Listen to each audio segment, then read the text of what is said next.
Well, you know what? You wonder why March is my favorite time of month or of year. It's just kind of a buzz around here. It's been so much fun to watch this team grow in the last month, and yet there's always been obstacles. We're growing and really making progress. Then we go to Iowa and we go through that. But experiences on winning and losing is why I've always been so big on failure is a big part of success.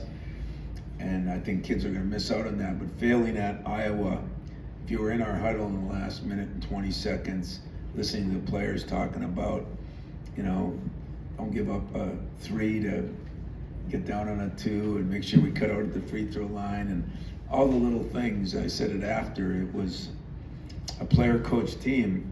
And the only way that happens is when you go through some adversity. This past weekend, it was great. I mean, I thought we played really well defensively. Unfortunately, we didn't shoot the ball very well, something we had been doing. So what this team is becoming is a little bit like some of the other teams I've had early in my career, where one day we can beat you offensively, like Florida, and one day we can beat you defensively, like we did against Wisconsin, and I think that would be good. And if ever they came together, then you'd really have a chance to do something special. And a team like Marquette, that was one of the best defensive teams we played against. It was a very physical game. I thought, looking at the film, our guys hung in there. We had a couple bad stretches, but that was due to a team we played was a damn good team. As I said, I think we've grown a lot, and started growing again. And then we have the Ohio State game where we didn't play as well. And I think through that game, I think our guards learned a lot. So it's been good. As far as Kansas State, Jerome has done an unbelievable job there. You look at where they were and where they are, and I think he's had a lot of experience. Like myself, he had 19 years down with Scott Drew at Baylor, where they built the program and then they won a national championship. And so he had a lot of responsibility on that staff, as Judd let me do a lot of things at the end to prepare me. He had an extra 6 years of that at Baylor. They've got two great players in Johnson and the other kid, Norwell, is a third-team All-American. He's not real big, but boy, he's potent. I mean, he is a guy that can shoot it. He can distribute it. He's at 14, 15 assists. He's averaging 8, 9 assists a game. He can shoot it from downtown. So he's kind of a combination of some of the players we've played against. He passes it like the kid from Marquette, but he shoots it like the Ellis kid from USC. A lot of ball screens again, a lot of things that we're going to have to cover. We had a good practice yesterday, but it was more of a walkthrough film session, teaching point. Today we plan on getting after it pretty good, and then we leave today. It's the quick turnaround. So I'm as excited as you can be about the opportunity. Not only do you play in a Sweet 16, but it's in New York City, which for me isn't as big as I think it is for players in that, but it is in Madison Square Garden, which is the mecca of all basketball. And for that, I think our players, we've played there once. They have a little experience being there, and yet we're going to be excited to be in there playing against a great team with a chance to play in an Elite Eight on the line, and it doesn't get any better than that. So questions, I'll take them. Tom, in your career, can you put into words how disruptive the transfer portal has been, and on the upside, good side of it, what has it meant for your team this right now with Hauser and Walker, and also for Kansas State with a bunch of guys that help them? Yeah, I'll answer it, but the last thing I want to talk about is that, because it's such a controversial subject that I always seem to get in the middle of. I'll say it now, I'll say it to the day I die. I do not see anything good for the players in it. You can say, well, this has been happening. Sample size, when you do things. My grandfather lived to 91. He smoked cigarettes till he was 84. He was a lucky one. 7 out of 10 don't make it till they're 60. So there's the goods and bads to everything. In Joey's case, that's a whole different story. He sat out a year. In Tyson's case, he was the one guy we took, and it worked out after a year. An average first year, and it worked out to be a great second year. And trust me when I say every place isn't for everybody, and kids should have the freedom to transfer. When you give it to them with no responsibilities and no accountability and just do what you want when you want, I just don't think it benefits them. So it's helped Kansas State in this case, what they've done, but we'll see. I guess time will tell on that over a period of time. All I'm worried about is, for the most part, when you got a team like ours that has been very homegrown, then you add a kid like Tyson, one kid, he molds into that, and I think he's done an incredible job of fitting in, and maybe that happens again, and maybe it doesn't, but I'm just happy that we have who we have. I'm happy that our experience and our culture is still intact, and I think that's what's important. Chris, Tom, you mentioned about playing earlier at the Garden. How much does that help shooters with the sight lines, with knowing what a building is like, and really the team in general, just knowing the routine of going around a place when you're there? Well, we got our butt kicked, so and that's the case. We might not even leave the arena. We didn't shoot it very well. We didn't score many points. I think familiarity helps, but you look at NBA arenas, and 99% of the time, those NBA teams don't even practice in their arena once.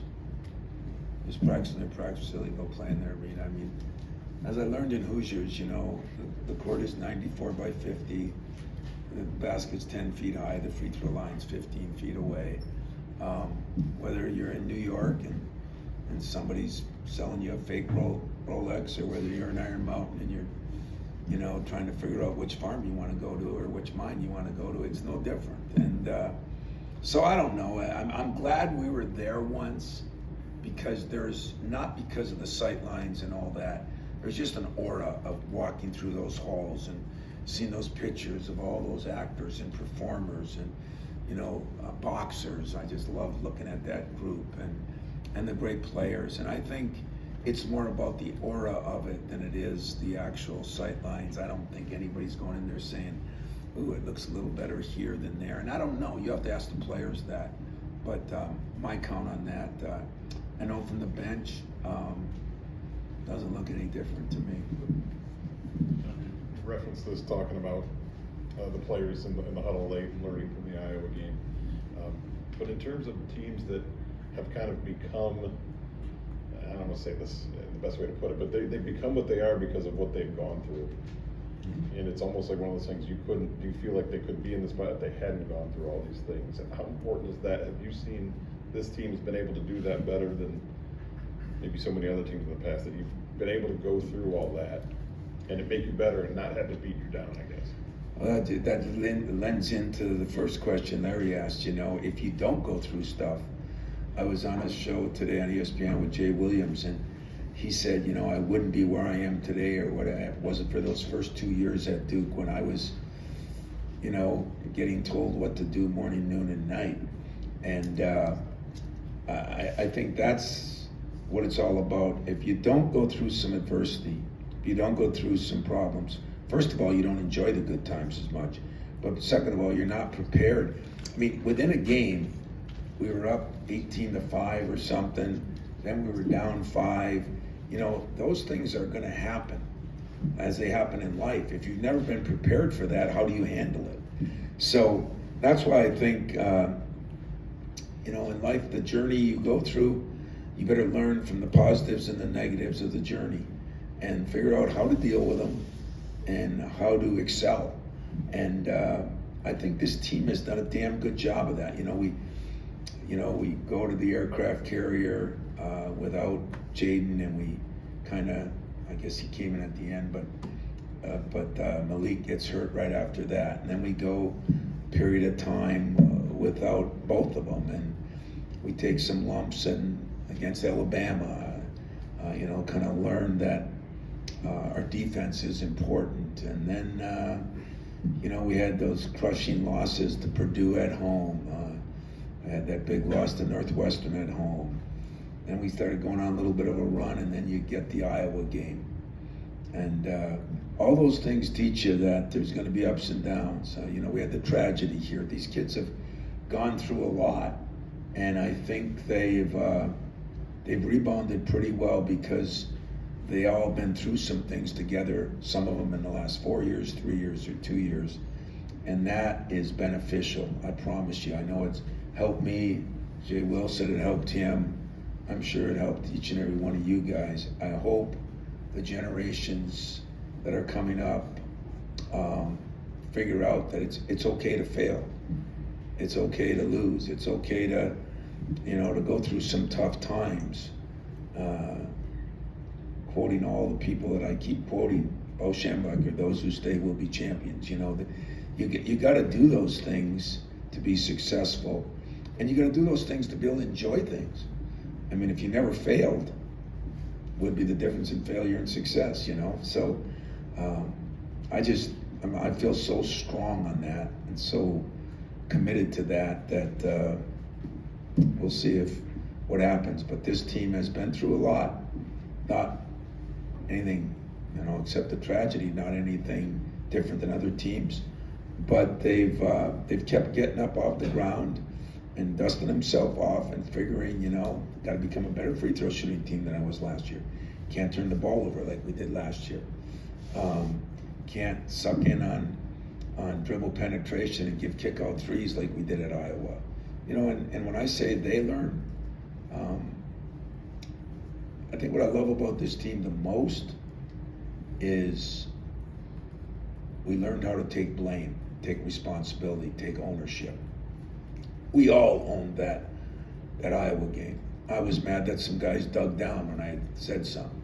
I must not have said it well enough. So I took blame, and deservingly so.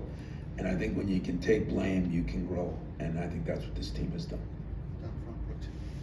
Tom, I'm wondering, with your win the weekend process and how, as you refined it over the years, how much does the equation change from the regular season in terms of being able to look back and review like the USC game or the good moments from Marquette versus just being straightforward and it's always got to be on the next thing? Because during the regular season you have a couple games you can do look back and look forward. Just how much looking back, I guess, on things that you liked as part of this process versus. Yeah, I'd say that's the one bad thing about the tournament, especially this quicker turnaround. Since we played Sunday night and now we play Thursday, we're leaving today. There's not a lot of time. We didn't even look at the film from a good win against Marquette. We couldn't go through the positives and negatives because we had, Sunday night when we got back, it was late. We had Monday morning, it was on to Kansas State. Monday afternoon, it was practice. Then we were going to try to we had a short meeting Monday night, but guys are worn out a little bit. So today, no meeting, practice. We'll meet in the hotel tonight. And then we'll go from there. But that's the only thing bad about it is you don't get, it's a strange deal the way they do that if you play on Friday. I guess if I look back, since we got beat early in the Big Ten tournament, it would have been better to play Thursday, Saturday, and then you had the Friday, Sunday. But it's no different at this time of year. There's only so much you can work on, and it's going to come down to how hard you play. I mean, I had the privilege of talking to two of the 3 or 4 greatest point guards I ever played here. I talked to Mateen last night. I talked to Magic right before I came here. They all said the same thing. You got to go and play. You got to be able to play defense. You got to be able to play with some energy and passion. None of those things are coaching points. They're things that you don't have a skill for. You have a choice to make. And that's kind of what this time of year is for. We'll give you the things we can give you. He who plays the hardest usually plays the best. How do you try to build on those good things then without maybe the full film breakdown? Yeah, you try to build on the good things that we talk about. Our defense has been much better, and then we say, why haven't we been shooting it quite as good from the free throw line? Why? So we put a little more time into that. We asked them to put a little extra time 3-point shooting, you know. I mean, Tyson was shooting the lights out. He's had 2 average games. I mean, he hasn't taken that many, so the sample size is small. So I don't really, when you win games during the season, you really harp on the negatives of even if you won, because you know it's a long season. Now it's just move on. You've already been through your ups and downs, and just try to tell them that, you know, Tyson, I'm not worried about your shot.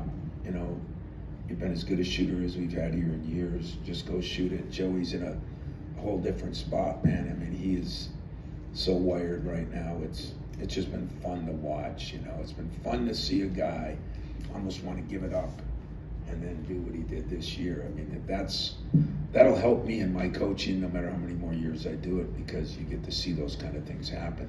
And you wouldn't see them if everybody just had success. The banners in the gym and the statistics and how many years you've been to the Sweet 16, it all speaks for itself. With this group, was there a point that you thought we can make a run with this group, or is that just a level of expectation here? It's almost a twofold question. It is a level of expectation here. Not fair to those players because each team is its own team, but it is a level of expectation, just like winning the weekend, you know. I remember when I first learned about that phrase, I said it to Doug Herner, my ancient kind of assistant up there, and he was one of those old school guys. Oh, you got to win the first game. You got to win the first game. Well, once we won the national championship, you think anybody cares if we win a game in the NCAA tournament? No. You think I care if we win a game in the NCAA tournament? Only if it gets me to the next game. Otherwise, I don't care either. So I'm no different than everybody else. But I did, as I've told most of you throughout the year, I went against my religion here a little bit and said that the glass was half full, even when it was almost bone dry empty a couple of those weeks when I just didn't feel we were playing very good. I felt there was something. I thought if I could get through to AJ, I thought if we could get healthy, I thought if we could, I thought we were a good shooting team. When we started to turn the ball over less and less and less, I thought, you know, there's some things here that would make us capable of making a run. And, you know, when that run ends, who knows? Because there's a lot of good teams, and there were some great teams that are already done.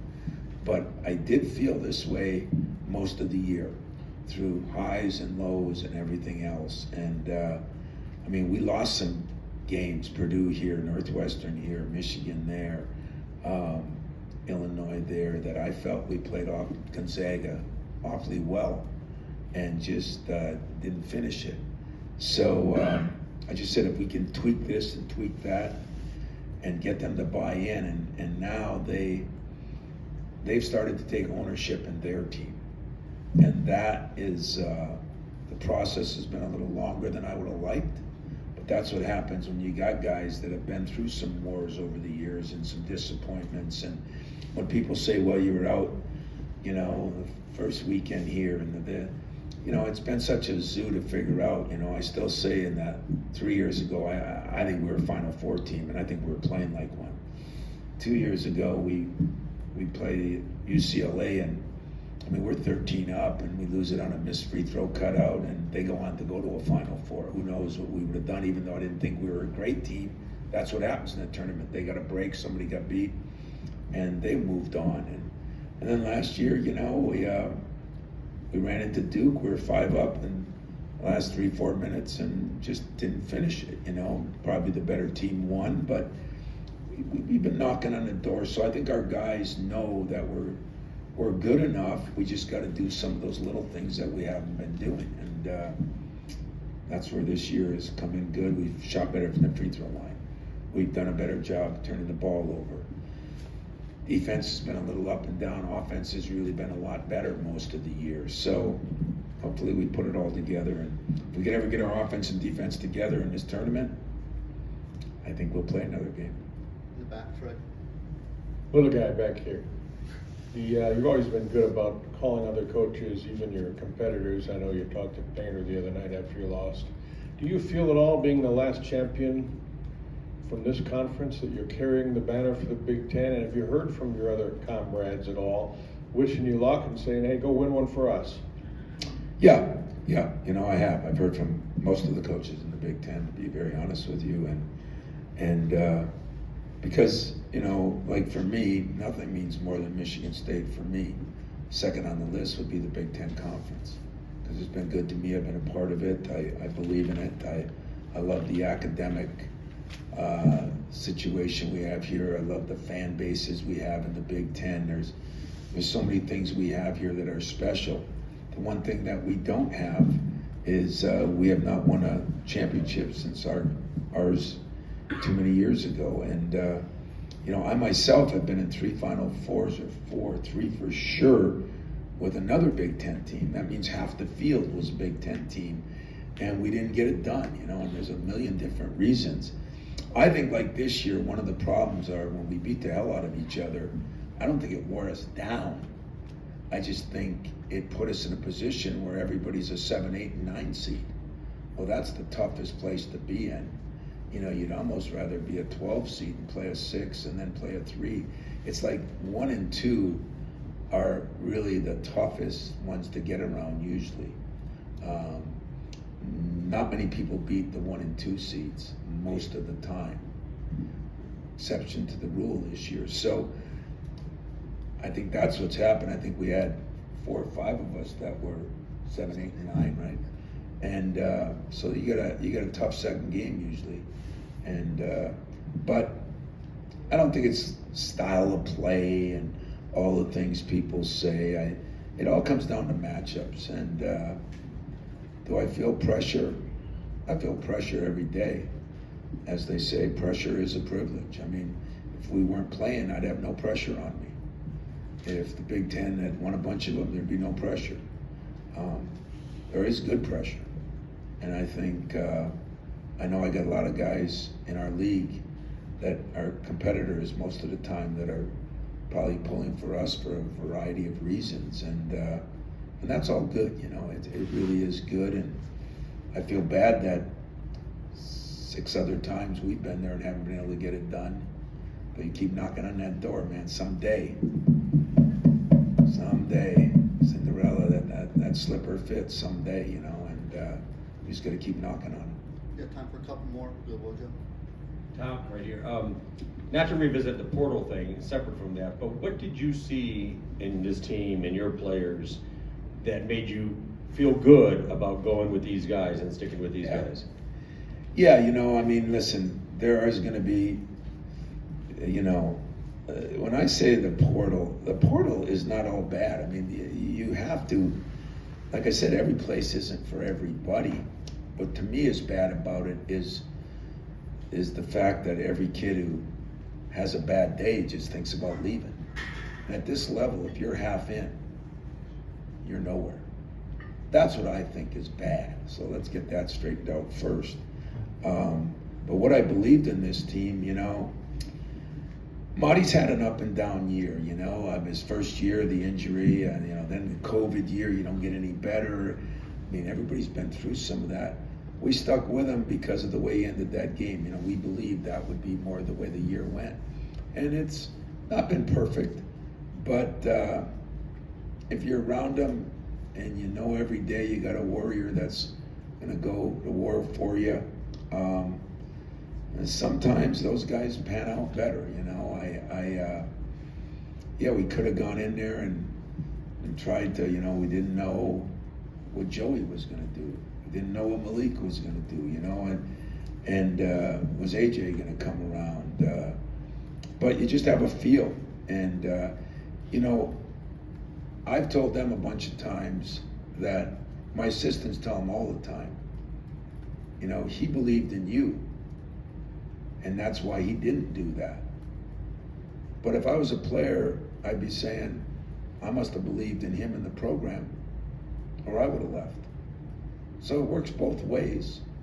And if it's through all the anxiety and through all the pain of, being coached hard or being pushed, and if both sides believe in each other, that's what Cleves and I had that was so special. And I've had it with other players, but it was just so special there because we were so opposites. you know, him from Flint, Michigan, me from the UP, me trying to sell myself, and him taking a chance. And once he realized that we wanted the same thing for each other, it was easy. It's harder to do that now because I get so many middlemen, or as I call them, dirtbags, that are, you know, that are causing distractions for these kids, that it's hard to sell those things. But the ones that did it, the day that I was on that floor for the national championship, and he kind of looked at me, tears running down his face, we did it. The key word, we did it. And that will last till the day they put me down. And I mean that, and I look for that again. And that's my goal, is to get a group of guys that believe in you, and you got to believe in them. And I proved my worth of them. Because I could have gone out at Michigan State, you could go out and get, but as we're learning around the league here, those of you that want to jump that way, it doesn't always work either. So be careful what you wish for. But I could have. I believed in these guys. I didn't think about it until a couple of weeks ago. They could have. There's something they believed in here. That's the beauty of sticking together. And if it carries us through the weekend, it'll be one of the great life lessons learned. And I know as a coach, I'm already appreciative, but it would even hold a bigger, it would just be more special, that's for sure. Go one more, Sean. I guess that's a good word there, special. Obviously, you have shown your emotion on and off for your career. You welled up after both games on the court, and then told us in the tunnel later that the win over Marquette in particular was right up there among the more meaningful wins you've had in your time here. I'm curious. I have some idea of why, but I'm curious why from your perspective. Yeah, a million reasons. You know, I do not forget what happened here, the tragedy, and I think of those people, and I think of one that is in a hospital in Chicago now, that the hugest fan, basketball fan, and can't be there. I think of you know, the situation, this new era where we could just trade cards, trade players. You know, you don't even need anything, and how I don't agree with that. That doesn't mean it's right or wrong, but we accomplished something doing it the way I still believe. That was part of it, and I was pleased. You know, I mean, part of wearing your emotion on your sleeve is I give you guys way too much. You know, I think of John Thompson, you know, and I think of Mex. You know, he worked there, and how John was, and I say that with reverence. I love John Thompson, but I'm an open book on most stuff. So when I'm mad at AJ, I tell you. I even tell you the reasons. I don't do that I don't need anybody's support anymore. I don't mean that the way it sounded. It's not egotistical. I just, you know, it's how I feel. And so my emotions are always how I feel. And when I see a guy go from that Ohio State game, which, you know, I didn't agree with some things. You have a meeting, you talk, and then you see a guy play the way he did in those two games, and you just say, job is worth it. You know, job is worth it. Because in the end of the day, job is to win games for my bosses and all the people and the alumni and the fans. But as a parent and as a human being, my job is to try to make other people's lives better than they would have had. And I can look every guy in the eye and say, I'm a lot of things, probably more bad than good, but never, ever, ever have I told a kid something that wasn't in his best interest. I told kids that they should leave. just recently. I told them why. Told them they could stay, but I wanted to do what's best for them. And I swear to you that, it's been funny with AJ because I think he doesn't see it that way all the time. And I think after the Ohio State game, the light bulb went on, he started to see it. And that doesn't make me any great coach. It just means that I'm going to be persistent in what I believe in. And someday that's probably going to run me out of here. But until then, that day on the court, seeing what was accomplished for a team that had been through a lot, you're damn right. It was worthy of tears, worthy of joy, worthy of celebrating, worthy of feeling good for them and for yourself. And that's why I coach. And so I'm going to see if I can feel good again today after practice.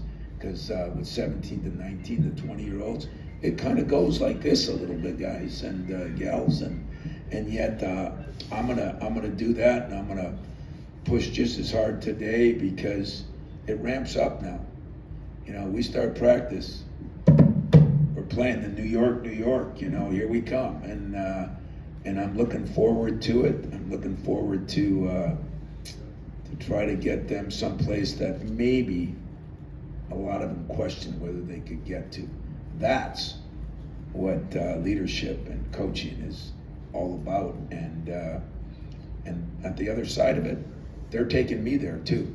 It's not a one way. I'm not the dictator.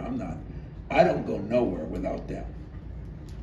I mean, let's get something straight here. It's not quite as bad as pro ball, where players definitely, but if a player doesn't want to play for you, and he's a key player, you're not winning. So that's the beauty of it, and I think those were my emotions, that the world makes you right now question everything you do. I'm sure you guys do the same thing. I mean, we're in a strange time right now as a society, and it's always going to change, but there's still got to be accountability, and there's still got to be some rules, and there's still got to be goals, and there's still a way to accomplish incredible things. Shortcuts is not one of them. So I'm looking forward to seeing you guys out there. Behave yourselves. Listen, if you need something from a Youper, if a guy opens his jacket and there's a bunch of gold in there, don't buy it. It's probably phony. I learned that. It took me a long time to learn that, but I learned it. I probably bought a few toothbrushes and razors back in the day when I was young and went to New York.